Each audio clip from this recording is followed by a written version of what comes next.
Alright, overclocking Nvidia graphics cards in SLI or in any configuration that you want, preferably SLI. So first we want to download the EVGA Precision X1 GeForce GTX 1080. Could be any graphics card, but right now we're working with these.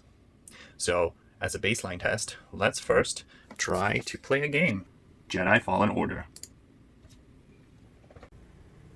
So for the video settings, we're going to disable dynamic resolution scaling because that would mess up our maximum performance test.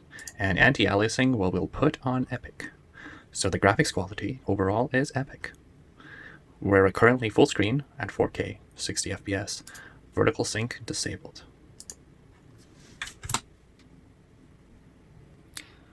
In the main menu, we're currently hovering over 44 FPS. Let's zoom in, 43 FPS. Now then, so currently we are at 38 FPS, 37 FPS, 38, 37, 36, 39. And that's all we really want currently standing here. Now let's see what Precision X can do. I think I can increase my clock speed by 100. Oh no, let's do 50. Let's just do 50 and apply.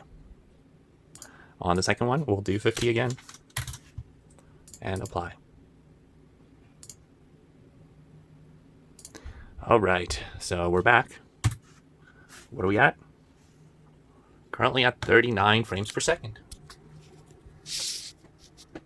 So let's just see.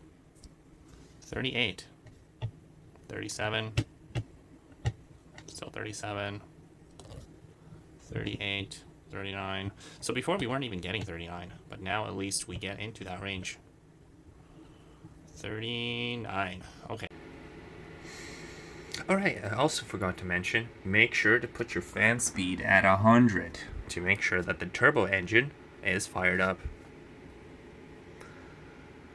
Otherwise, the graphics card could overheat and give you less power because of the new graphics cards. They have Turbo Boost 2.0, or whatever the heck. And what that really means is they'll overclock on their own, but limit power based on the temperature or power limit that's applied. So in this case, we want our graphics card to be as cool as possible. All right, let's continue.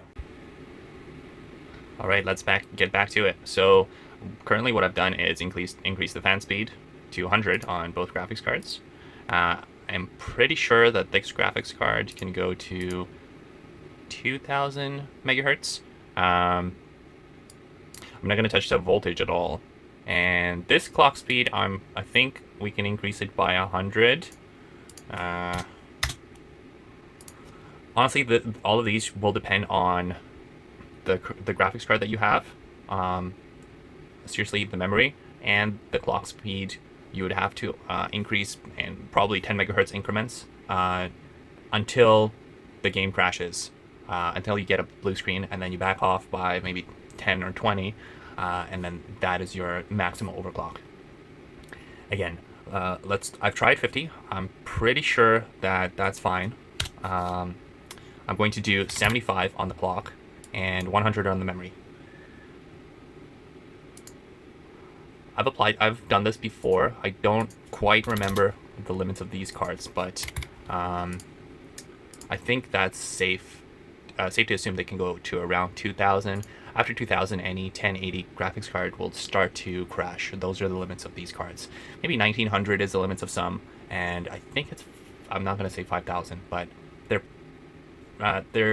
memory clock can go up by quite a lot as long as they're cool.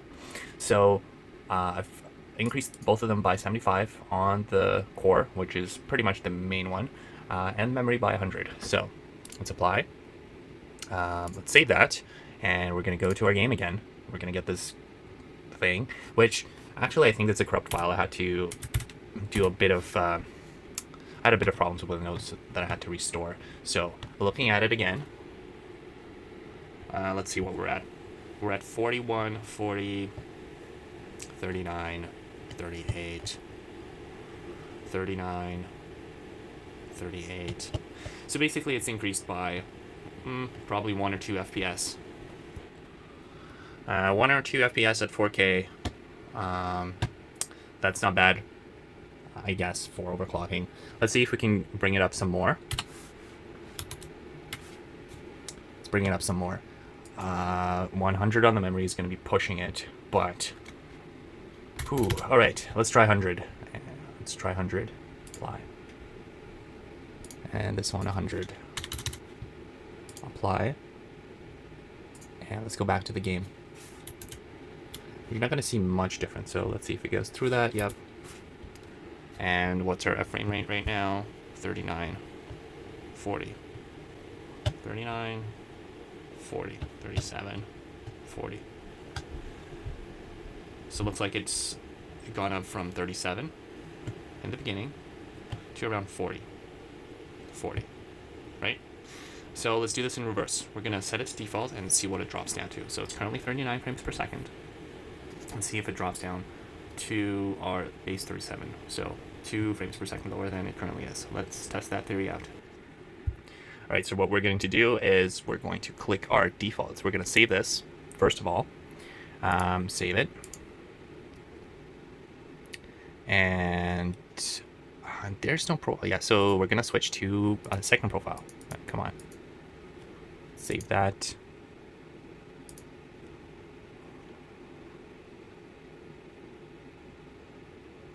Oh, come on. Okay, profile 1. What we're going to do with profile 1 is revert it to defaults. So defaults on profile 1. And that didn't help. But anyway, so defaults on profile 1. And let's see our frame rate now. Focus, 38. 37, 39, 37, 36.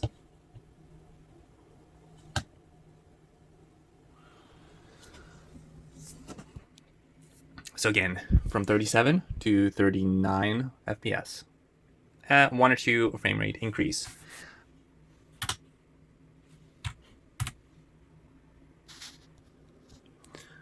So here's some tips I'm going to share.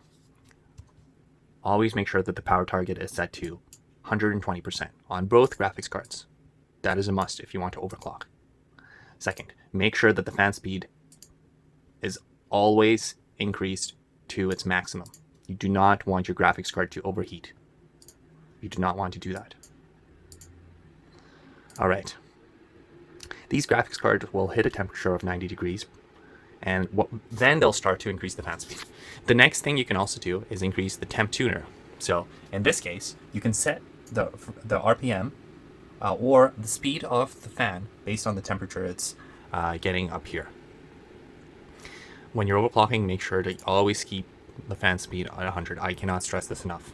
I've lost a couple graphics cards due to temperature degradation, and honestly, this is the biggest thing. Make sure that the temperature is below the maximum. If you keep running the graphics card at a high voltage, the temperature is what's going to kill it.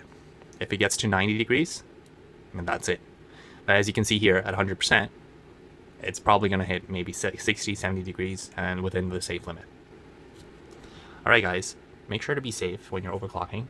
Don't push it all the way. Even though the bar has all this room over here, you're not going to be able to do that. All right? You're not going to be able to go the whole way across the bar. There's no way. Like, these plus 1,000, it's not going to do it. It's just going to crash on you. The safest way to do it is do it in 10 megahertz increments. Click apply. See if something happens. Go back to your game. Play a bit. Go back. Increase it again, and so on, until you get your crash. So, for the sake of science, I'm going to record a crash. So we stopped at 100.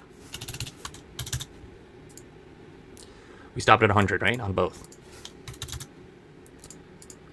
So what's going to happen now is I'm going to keep increasing one of them until we crash. So I know it's going to crash at 200. So let's just do that. So if you increase it too far, what you'll be expecting is this kind of result when you click apply. Everything's going to seem okay. Let's do the other one. Everything's going to seem okay. It's hitting 2,000 megahertz, right? Let's go back in the game.